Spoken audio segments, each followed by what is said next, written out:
Eu vou retomar, então, o texto do Castro. A gente está no item 9.4, página 128, para quem está acompanhando no texto. E hoje a gente vai iniciar com Maio e depois a gente vai falar de Luhmann e Parsons. Talvez a gente consiga finalizar esse texto hoje. Se a gente finalizá-lo, a gente pode avaliar a possibilidade de abrir uma nova discussão, um novo texto, ou de a gente finalizar a partir desse texto mesmo, tá? Mas a prova, ela está centrada nesse texto, a avaliação de vocês. O Maio, por meio de algumas pesquisas que ele começa a fazer em relação à permanência do colaborador dentro do chão da fábrica, ele analisa, num primeiro momento, essa questão da relação das condições de trabalho e, principalmente, a questão da incidência de fadiga nos funcionários, nos colaboradores. Me parece que essa é a primeira questão que a gente precisa pensar. Existem duas situações que são importantes para nós aqui, no campo da administração e da sociologia da administração. O primeiro deles é considerar que a questão da fadiga ela é uma questão recorrente no século XXI, ou seja, é difícil uma pessoa que você se encontra com ela, que a pessoa diz assim, olha, essa semana está muito difícil, esse mês está muito difícil, está acontecendo isso, está acontecendo aquilo. Nos anos 80, eu participei de muitas palestras que diziam assim, quando você vai para o trabalho, você precisa deixar a sua casa em casa. Quando você vai para casa, você precisa deixar o trabalho no trabalho. Mas não é bem assim. Não é assim que funciona, nós sabemos disso. Nós estamos cansados de saber disso. Não é bem assim por quê? Porque o ser humano ele é uma totalidade, ele é um ser social. E enquanto ser social, ele carrega consigo essas relações sociais. Então não adianta eu querer pensar que esse ser humano vai para a empresa e tem em casa um filho doente, que esse ser humano vai para a empresa e aquele mês o dinheiro parece que não vai dar, e ele não vai levar essas questões para a empresa, ele precisa ser uma máquina, ele precisa ser um robô para ele fazer isso. Fora isso, fora as questões que permeiam o nosso cotidiano, nós ainda temos uma situação recorrente na nossa vida, no século XXI, nessa era que nós estamos vivendo, em que as pessoas acessam o celular 60 a 120 vezes por dia, uma situação de ansiedade. Ansiedade. Então, tudo isso, todos nós, o mais calmo e o mais agitado, todos nós carregamos em nós ansiedade. Mas não é especificamente disso que o Maio está falando. Ele está falando de uma situação de fadiga.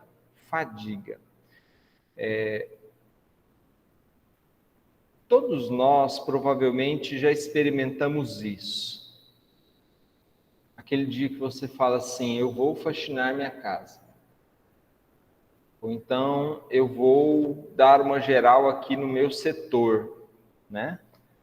Quando você fala isso, você faz isso, você muitas vezes começa de manhã e quando é à noite, você ainda passa do horário para conseguir fazer o que você se propôs a fazer, você experimenta corporalmente ou mentalmente uma sensação de fadiga, uma sensação de cansaço, uma necessidade de você não só deitar para dormir, tomar um banho e deitar para dormir, mas você prostra nesse momento. Então é dessa fadiga que o Maios está falando e é dessa fadiga que essa fadiga que ele está pesquisando no trabalho dele. Por quê? Justamente por aquilo que o texto coloca. A necessidade de uma frequência de pausas para descanso, a quantidade de horas de trabalho, natureza e incentivos salariais, intenção de verificar sua influência sobre a fadiga e a produtividade e assim por diante. não existe dúvidas sobre isso. Pessoas que trabalham de maneira braçal e que realizam um grande esforço cotidiano, diário, essas pessoas têm um processo físico, estético, de envelhecimento muito maior que as pessoas que trabalham no ar-condicionado, que trabalham em salas confortáveis, em cadeiras confortáveis. Então, isso precisa ser levado em consideração, além do que essas pessoas elas têm um desgaste corporal, um desgaste ósseo, um desgaste de articulações também muito maior. Então, portanto, essas pessoas envelhecem mais. Elas sofrem alguns processos insalubres no trabalho delas. E é para isso que o Maio está olhando. O grande mérito desses pesquisadores foi aceitar a existência de efeitos na 129 não previstos, pois, segundo se verificou, as modificações importantes provocadas por seus experimentos apareceram nas relações interpessoais entre operários e entre os operários e a administração. Os resultados desse programa de pesquisa levam Maio e seus colaboradores a acentuar principalmente a organização social do grupo de trabalho, as relações sociais entre supervisores e subordinados e os padrões informais que dirigem o comportamento desses indivíduos dentro do chão da fábrica. Então, aí, o texto traz 4 ideias básicas que a gente precisa olhar com mais carinho, justamente porque são elas que vão incidir sobre esse rendimento, e eu nem sei dizer se é esse rendimento em primeiro lugar, mas é um rendimento. Empresa está preocupada com lucro, e quem disser o contrário é louco, né? Só que não é só a questão do rendimento, né? Para uma empresa não ter problemas, querendo ela ou não, ela precisa cuidar da saúde dos seus trabalhadores. Então, as ideias básicas do Maio são essas. Quando uma pessoa emprega grande parte do seu tempo no trabalho, deve acalentar um sentimento de pertencer e de fazer parte de uma equipe quando tem esse sentimento e ele o produz. Então, a primeira coisa é essa questão do pertencimento. E aí a pergunta que eu faço para vocês é a seguinte: quantas vezes e em quantos trabalhos onde vocês já atuaram, vocês se sentiram pertencendo a essa instituição? Essa é a questão. Quantas empresas, mesmo você sabendo que você não é o dono, que você não participa da divisão dos lucros, né? Tem empresas que fazem isso. Quantas vezes vocês se sentiram pertencendo à instituição a que trabalham? Então, essa é a primeira questão que o Maio coloca. O funcionário, o colaborador, ele tem que estar consciente de que aquela empresa não é dele, de que ele não é nem sócio nem dono, portanto, mas ele precisa, para permanecer, para render no seu trabalho, para se sentir melhor, para não se fatigar, ele precisa sentir que existe uma relação não só econômica, mas que existe uma relação de reconhecimento. Quando, no semestre passado, aqueles que fizeram filosofia empresarial comigo, nós estudamos aquele texto da neuroadministração, o texto dizia para nós que tem muito mais efeito sobre o nível de satisfação do colaborador, um reconhecimento, do que necessariamente apenas um dinheiro que é dado materialmente para ele. O que a gente aprende com isso? Existe uma relação afetiva entre empresa e colaborador. Entre cliente e empresa. Existe. Por mais que você queira negar, por mais que você diga não, isso não é bem assim, existe uma relação afetiva entre cliente e empresa, né? Principalmente nessa situação de pandemia, vocês não veem a diretora sempre, vocês não veem o diretor acadêmico sempre, vocês não veem a coordenadora de cursos sempre. Mas nós, professores, vocês veem todos os dias. Então, tem que existir essa relação entre nós.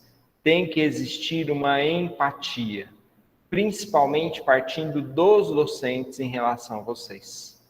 Mas a contrapartida, ela exerce um poder de qualidade também importante. Ou seja, não adianta você atender bem o cliente se o cliente é um chato, né? Ele não vai se sentir acolhido pela empresa e você não vai ter domínio da situação e da negociação com ele também. 2. A produtividade é grandemente determinada pelas condições sociais no ambiente de trabalho. Então, aqui nós temos a questão da produtividade, a questão das condições sociais e a questão do ambiente de trabalho. Essas condições dependem das oportunidades que possibilitem os trabalhadores de manterem relações informais. Uma vez eu estava em São Paulo, num shopping para animais, chama Cobase, a rede. E aí eu estava fazendo uma promoção nessa loja, a gente estava aqueles dias em que você dá algodão doce, dá pirulito, dá pipoca para as pessoas e tal, estimulando as pessoas a se fidelizarem como clientes, né? E aí depois que a gente almoçou e tal, eu fui para uma sala lá que eles me recomendaram, né? Que é uma sala daquele descanso após o almoço. Então nessa sala você tinha água, você tinha um suco, você tinha sofá, cadeiras, enfim, né?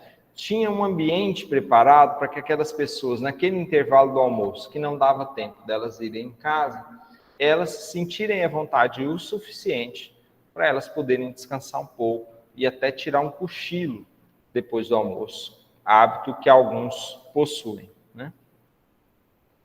Então, essa relação de produtividade, ela é uma relação que leva em conta as questões e as condições sociais dentro do ambiente de trabalho.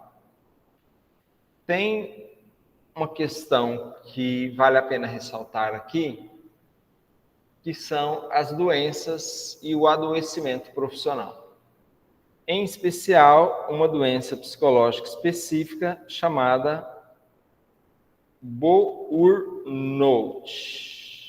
que é possível que você já tenha ouvido falar. Burnout é como se pronuncia.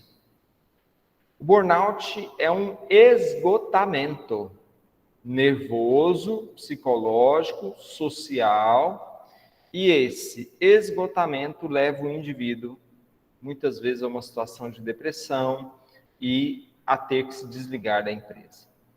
As pesquisas sobre burnout no Brasil, elas dão conta de que boa parte das pessoas que adoecem por burnout, elas adoecem por conta do clima organizacional dentro da empresa. Então, é necessário estar muito atento a isso. Os líderes da empresa, se eles não forem bons líderes, os gestores e gerentes da empresa, aqueles que estão em contato com os colaboradores todos os dias, se eles não forem bons líderes, o risco deles ajudarem as pessoas a adoecerem dentro da empresa é um risco muito, muito, muito, muito grande. Então, precisa ficar atento a isso também. 3. A colaboração numa sociedade industrial não pode ser abandonada, preterida. Com efeito, existe uma tendência do homem para a atividade cooperativa, ou seja, nós somos seres da cooperação. Embora não se tenha conhecimento total para assegurar a espontaneidade da cooperação, uma administração inteligente e honesta encontrará uma forma de utilizá-la. Diferente de algumas linhas de montagem, que o indivíduo é obrigado a colocar fone de ouvido e óculos e máscara, ou seja, ele realmente não pode conversar durante aquele período, até para evitar perda de concentração,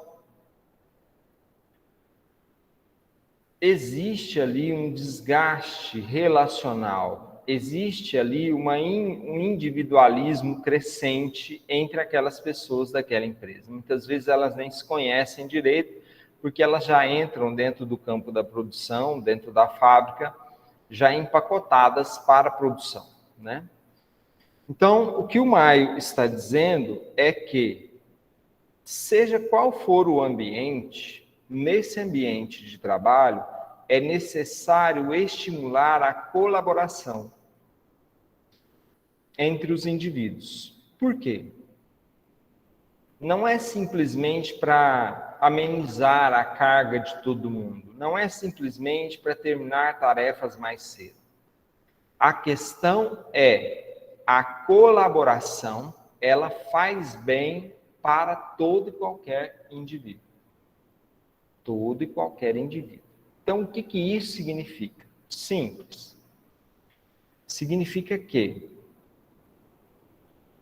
se você, assim como eu, passou sua pré-adolescência e adolescência tendo que ajudar na arrumação da casa, provavelmente você não tinha nenhum tipo de prazer nisso, ou talvez tinha.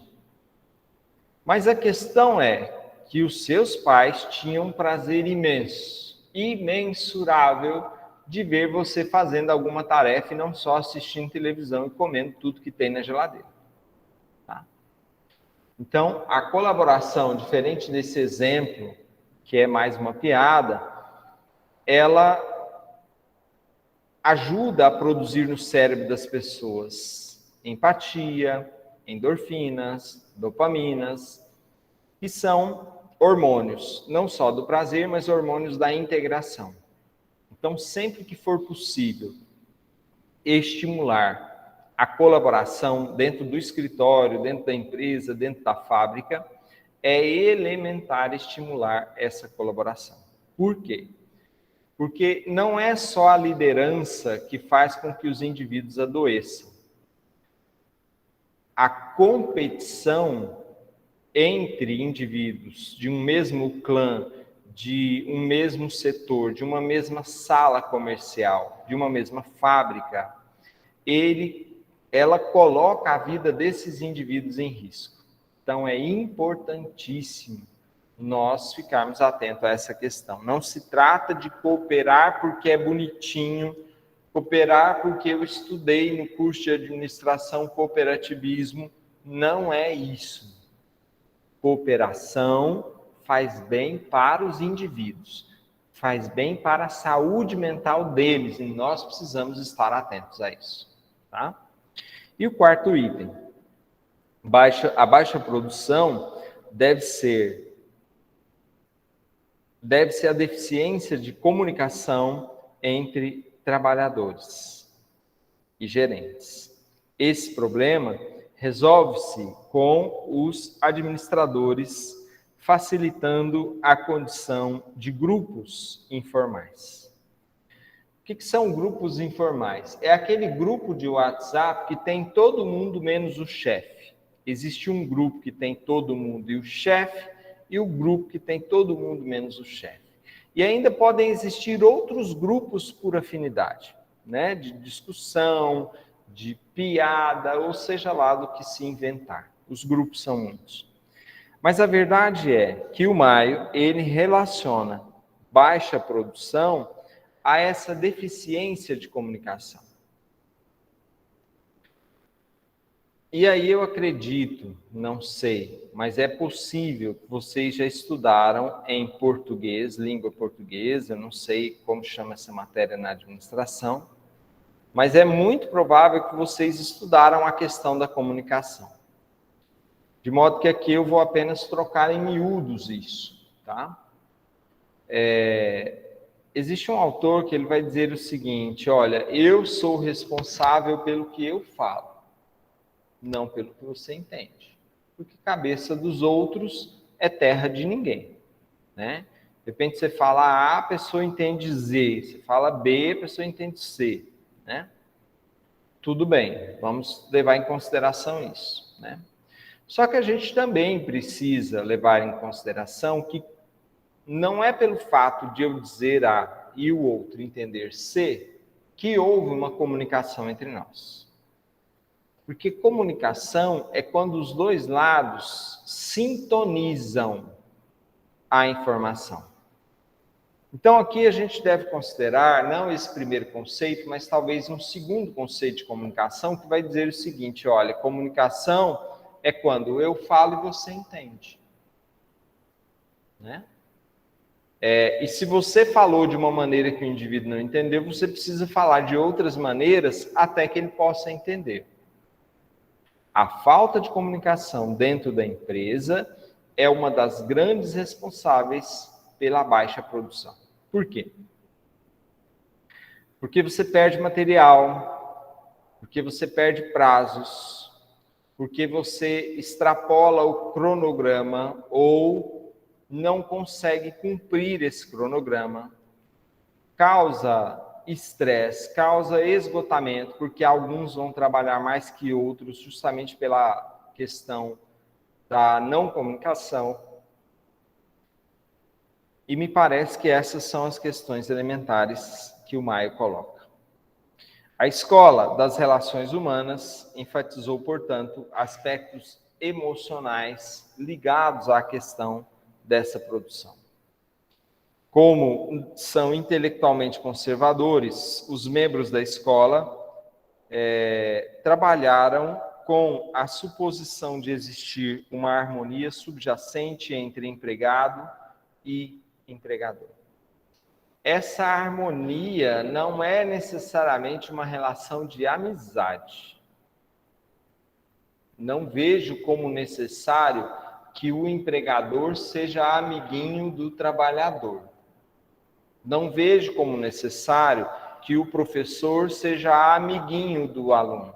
Me parece que não é esse o aspecto, a não ser na educação infantil, né? O aspecto central é estabelecer uma relação profissional entre um e outro. Se nós conseguimos estabelecer uma relação profissional entre um e outro, fantástico. Esse é o objetivo. Se existe amizade entre um e outro, fantástico também. Melhor ainda. Tá? Então, esse é o ponto central que eu gostaria de levantar para vocês. Segundo Maio, uma força de trabalho constitui-se de grupos sociais compostos de pessoas sensíveis à ação social e à identificação dos próprios destinos com os companheiros. Além disso, o grupo de trabalho integra o sistema social, cujas relações atingem também a fábrica.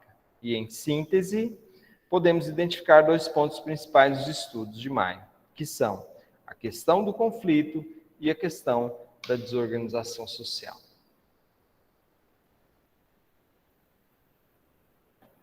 Conflito prejudica a produção? É lógico que prejudica. Uma sala de aula em que os alunos não se entendem, não se comunicam, não se gostam, competem o tempo todo, essa sala de aula não rende o processo de aprendizagem. Seja em que nível for, não rende. Espaços de disputa não são espaços de convivência. São espaços de dor, são espaços de sofrimento, são espaços de assédio moral, e isso não funciona dentro da empresa. A empresa, ela precisa ser um espaço de organização social, mas também de organização afetiva. Na 130, Maio considerava o conflito como uma patologia decorrente da desestruturação da sociedade. O Durkheim, nós já falamos sobre ele tem um ponto, uma concepção de que a greve, ela é patológica, é o termo que ele usa. A greve é patológica. A greve é uma doença. Por que a greve é uma doença? Porque ela trava a empresa, trava a sociedade. Diminui os lucros e afeta um monte de gente que não tem nada a ver com a greve. Tudo bem. Por que o Durkheim fala isso? E é daí que o Maio pega essa ideia, então, da patologia dentro do processo de desestruturação industrial. É justamente pelo fato de que não só a greve, mas também o conflito, o desentendimento, a falta de comunicação, a falta de visão empresarial, faz com que a empresa não renda aquilo que ela tem que render. Ninguém está falando aqui de funcionários se tornar robozinho para produzir mais, não. A gente está falando de uma organização à luz do Spencer e de todos os outros teóricos que a gente já estudou, que vocês já estudaram também em TGA, que vão defender a necessidade de uma melhor organização da fábrica para que as pessoas consigam, então, finalmente, estruturar o trabalho que elas têm em mente.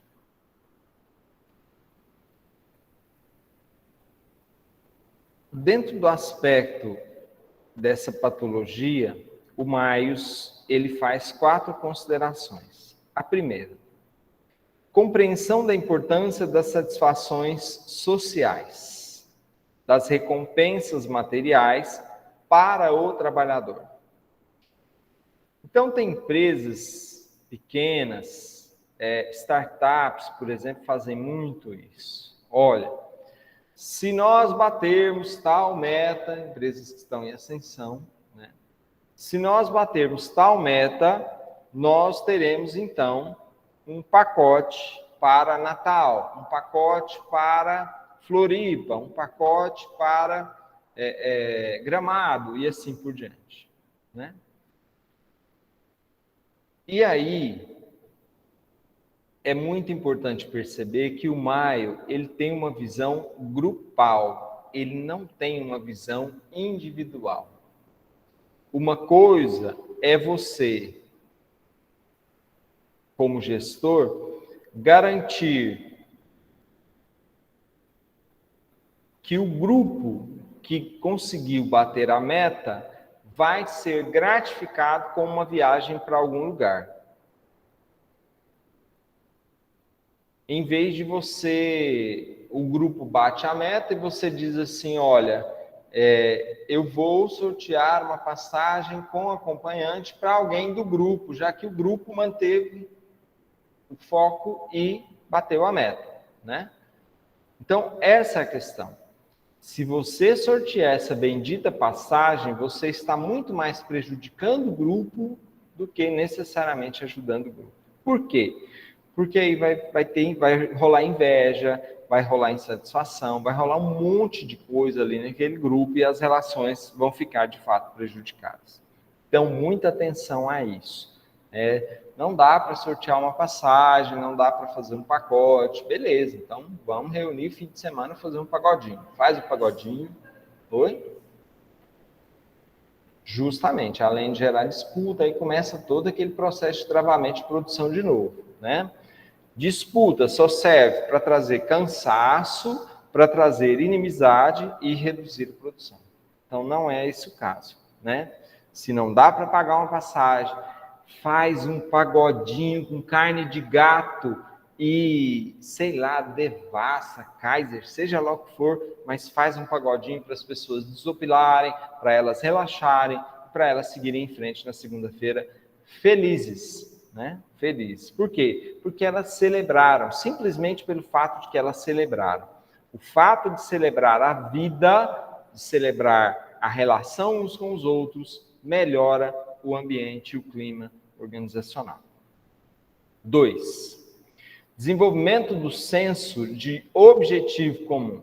Ora, toda empresa tem um objetivo comum. Todo espaço social tem um objetivo comum. Toda entidade, toda ONG tem um objetivo comum.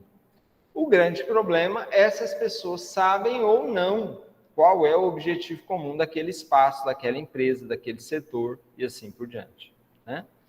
Se elas não souberem, quanto mais inconsciente as pessoas daquele espaço estiverem, pior para a empresa, pior para elas. Por quê? Justamente porque essas pessoas elas vão enfrentar dificuldade na hora de focar naquilo que mais interessa. Então, aquela chatice, né, que a gente estuda no começo da administração. Missão, visão, valores, que a gente nem sabe para que serve aquilo, né? Serve para isso. Serve para manter o senso de objetivo comum. 3.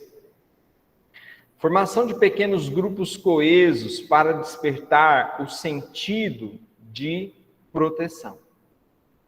Então, esses pequenos grupos coesos, eles são grupos por afinidade. Eles têm que ser grupos por afinidade.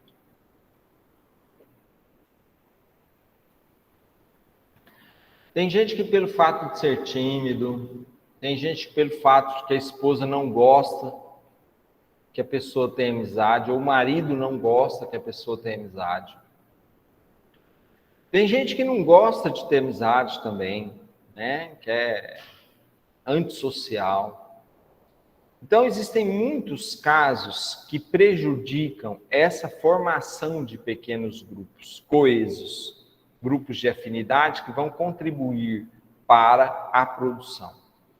É importantíssimo, principalmente na América Latina, que exista um clima de amizade entre os colaboradores de um determinado setor ou empresa. Se você vai para realidades como Japão, China, Coreias, você não vai ver isso. Se você vai para uma Alemanha, você não vai ver isso. Mas aqui, que são países de clima tropical, essa questão da amizade já está no nosso sangue. Essa questão da acolhida já faz parte do nosso cotidiano. As ideias de maio voltaram, então, principalmente para a integração de fatores dentro da indústria. E aí eu cito o quarto item: desenvolvimento de especializações sociais pelos administradores. Então, é importantíssimo nós percebermos que, para maio, a saúde psicológica e afetiva do trabalhador, ela incide diretamente na qualidade produtiva da empresa. É elementar nós entendermos esse processo. Bem,